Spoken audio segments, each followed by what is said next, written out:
ҳаракат кардан дар такя то ба худат. Вақте ки мард дар амал нишона метиҳад ки ман метонам, ман мекунам дар амал, учи такя кардан дар кор нест.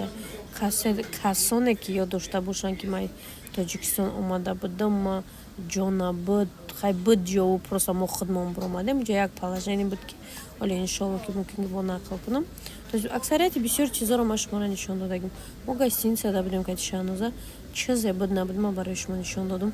Аксариятиш ҳама хандидан ба ҳоли ман ки ана хуб шуди, ту дар Тоҷикистон пул бисёр расход мекардӣ. Рӯи рост бо галасавоим рӯй мекардан.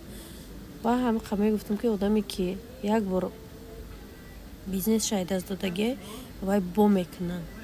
Ҳар як чизе ки мо дар зиндагӣ ай даст метиҳем, мо аёда беҳтару хубтарша пайдо мекунем. Барои ҳамиқа оиди ки шуморо мешикананд, шуморо мепартованд, ана дахолат мекунанд дар касбу кори шумо бидонед ки ҳар як чи ба фоидаи мову шумо, ҳар як чи ба фоидаи мову шумо. Мо иҷ вақт чизе ки дар тақдир мо навиштагӣ аёб омада наметонем.